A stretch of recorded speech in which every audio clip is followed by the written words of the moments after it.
Hello, in this video I want to share how to use subtracks to create your own slice mode workaround, and then also how to utilize the routing feature to apply real-time punch-in effects.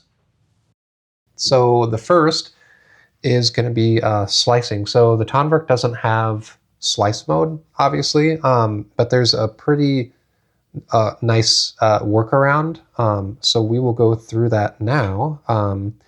Basically, it involves taking a subtrack and you just assign the same sample 8 times, and then you can find the slice point. So we will go through that now. So first thing we want to do, we're on track 1. Go to source, go to subtracks. We will create new.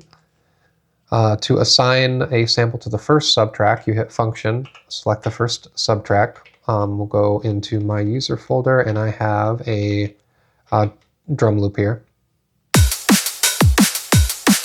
that we can slice up. So we'll hit yes, and you can see it's assigned to subtrack 1. And then all we need to do is just hit function number 2, function second subtrack, and then hit yes. You'll see it change to subtract 2. It's still assigned to subtract 1 though, so even though it changes to 2, don't worry about that. It's just, it can only display 1 at a time. So it's basically just a matter of repeating that for all 8, and then boom.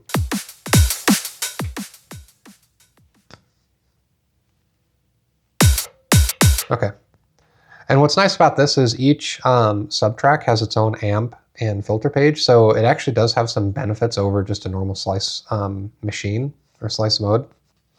So what I want to do is I actually want to change this, instead of the note hold to nothing, I want to actually, or the decay time to nothing, I actually want to change it to infinite, so it'll play through my whole loop, or my whole slice. So I will create the first slice by just simply moving the endpoint, and there's my first slice.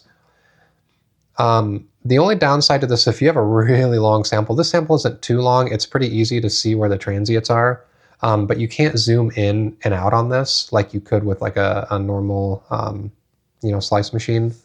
You can find where you need, but you're going to have to use your ears more than the visual representation here, because like I said, you can't zoom in. So anyway, that's the first one there. We'll make a second one, so we'll go up here, and I want to change this to infinite, and end time and start time.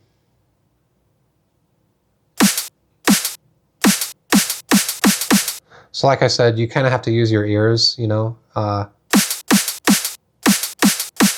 that's a little delayed. That seems right on to my ears. So we can set the next one.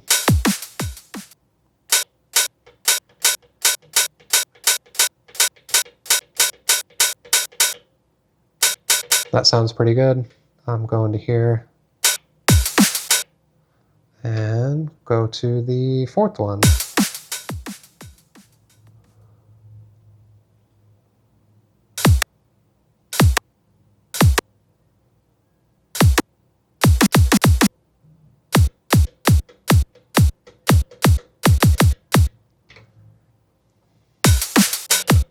That sounds pretty good.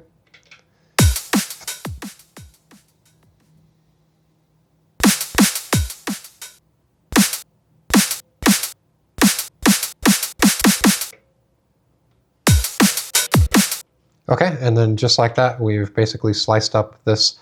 If we play through this, it just kind of loops twice. I don't think there's much difference in the second half of this loop. So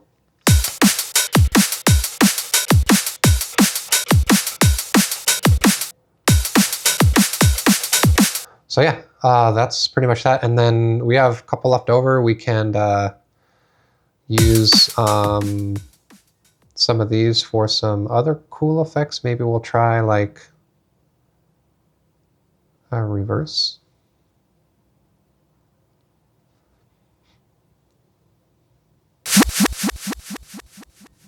That's pretty cool.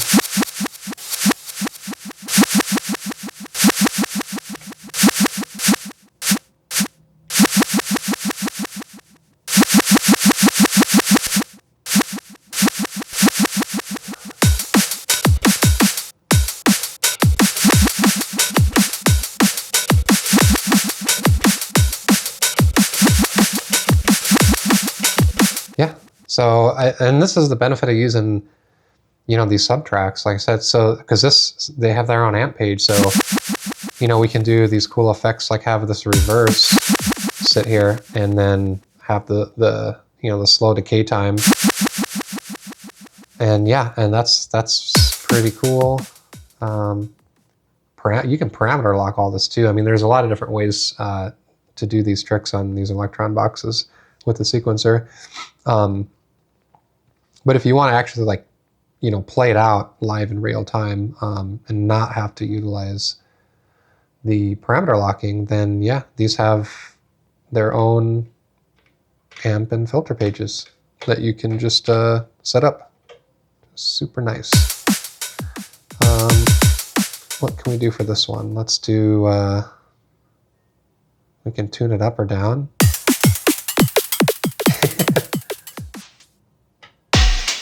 What the?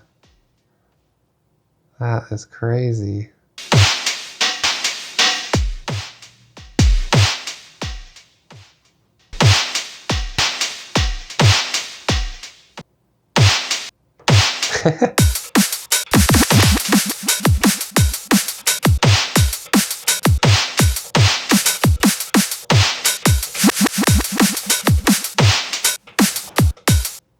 Yeah, so what can we do? We can make like this one some crazy, let's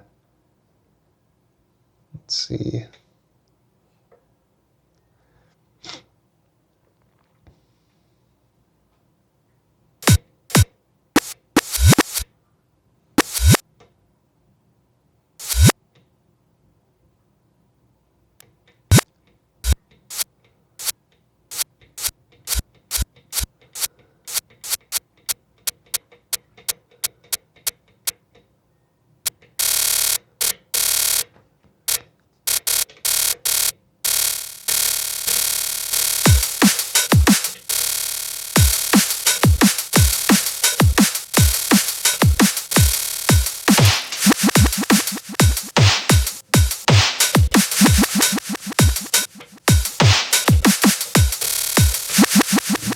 Yeah, so that's that. Okay, so the second thing I want to go over is punch-in effects. So let's just go to another track here. We'll just load up that single sample here so it can just play.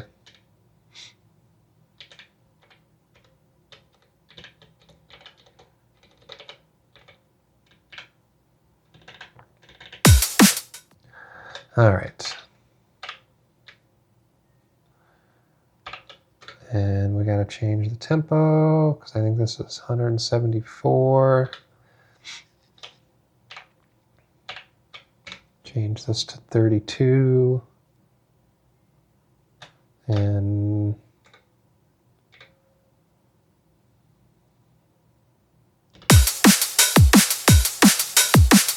okay.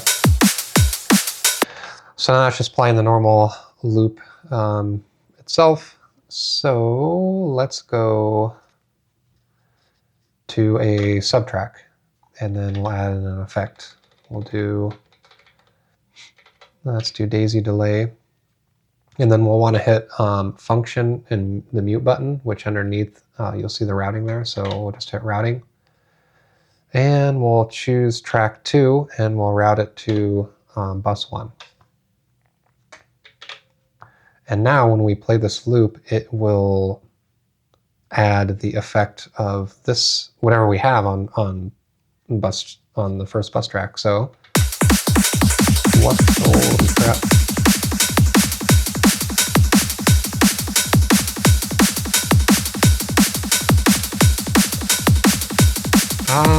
What else can we do? Let's do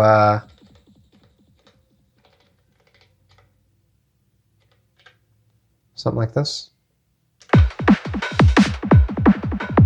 Even maybe modulate this.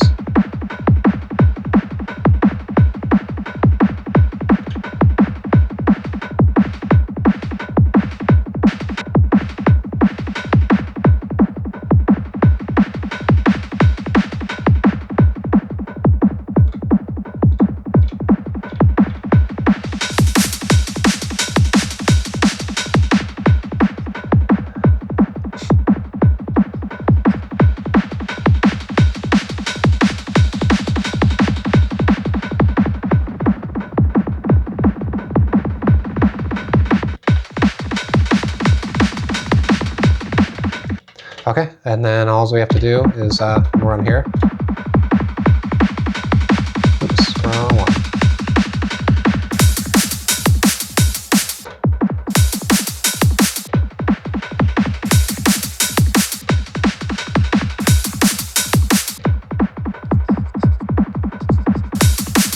So yeah, and you can assign multiple subtracks. So if I hold, or multiple tracks, so if I hold both of these, I can route both of these at the same time there, or however many I want,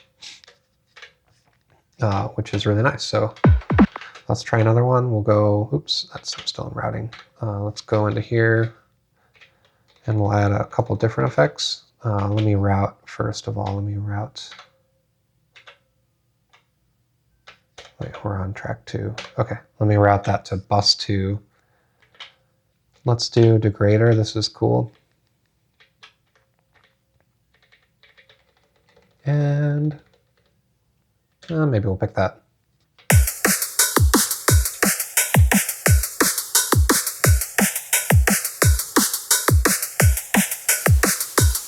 This is going to get loud, I think, so let me...